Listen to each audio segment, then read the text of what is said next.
There's this battle happening inside your head every single day. It's this constant tug of war between doing what feels easy and doing what you know you need to do to grow. Today, we're going to dive into how to win that battle, how to actually force your brain to do the hard things.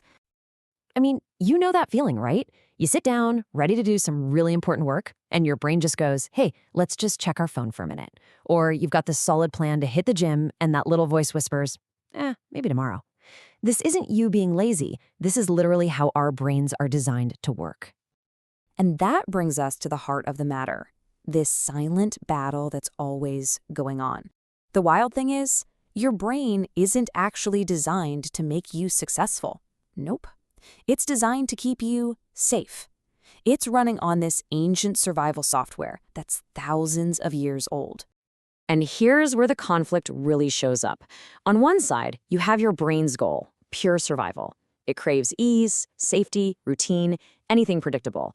But on the other side, you've got your goals for success, which are the complete opposite, right? They demand challenge, growth, and progress. So these two missions are in a constant state of war. It all boils down to this. Your brain's number one job is to save energy and avoid anything that feels like a risk. So when you procrastinate, it actually rewards you. It gives you this little hit of pleasure for choosing the safe option. It feels good for a second, but man, it creates such a dangerous cycle. And that cycle, it leads us straight into something I like to call the comfort zone prison. I know it sounds dramatic, but it's true. It seems harmless, even cozy, but that short-term safety is the very thing that builds long-term regret. So let's just define it, right? The comfort zone is that mental space where everything feels safe and familiar. But while you're in there feeling all secure, it's quietly, sneakily robbing you of your growth, your ambitions, and your potential. It is such a deceptive trap. And that's the real cost, isn't it? What looks like a safe little harbor today becomes the walls of a prison tomorrow. It literally locks you away from the life you could have had. The longer you stay put, the smaller your world gets. So, how in the world do you break out? Well, the key isn't motivation. We all know that comes and goes. The key is discipline. And we have to stop thinking of discipline as this horrible burden. It's not. It's the ultimate tool for freedom. It's the thing that literally lets you rewire your brain for success. Think about it. Discipline is freedom because it lets you shatter that ancient programming that's always telling you to seek comfort. It's what keeps you moving forward when your motivation just completely vanishes. It teaches you to just silence that constant stream of excuses your brain comes up with. And maybe most important of all, it puts you back in the driver's seat of your own life.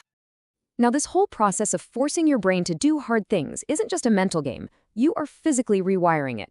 And it happens in 3 stages. First, you're going to feel massive resistance. Your brain will scream and fight back. But if you just keep pushing through, you hit the adjustment phase, where it starts to adapt. And finally, you reach transformation. That's when the hard thing you've been forcing yourself to do just becomes a natural habit. Okay, I know that whole rewiring process can sound kind of intimidating, but here's the secret. You don't build it by trying to conquer a mountain all at once. You build it through the power of small, consistent wins. This is how you build absolutely unstoppable strength, one tiny step at a time. Your brain gets totally overwhelmed by huge goals. The thought of writing a 300-page book, that's paralyzing. But what about writing just 1 page today? See, that's manageable. Every massive achievement is just a series of small, doable steps strung together. And please, don't underestimate the compounding power of these little actions. What feels like nothing today becomes life-changing over time. Just 1 extra hour of focused work a day, that adds up to 365 extra hours in a year. That's more than 9 full-time 40-hour work weeks. The small things are never really small. And this is where that incredible chain reaction kicks off. It all starts with one small win. You commit to doing one tiny, hard thing, and you actually follow through. Maybe it's just getting out of bed when your alarm goes off, or reading 1 single page of a book. In that small win, it does something incredibly powerful. It builds belief. You prove to yourself, hey, I'm the kind of person who does what they say they're going to do. Your brain gets this little hit of pride, and it starts connecting effort with satisfaction instead of just avoidance.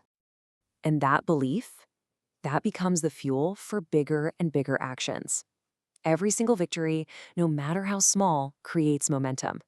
You start to see yourself as a disciplined person, and that new identity makes it so much easier to tackle the next slightly bigger challenge. But even with small wins, there's one last giant hurdle we have to talk about, and that's the feeling of discomfort itself, the pain. The real secret here is learning to completely change what that feeling means to you. This is where you have to flip the script in your own head.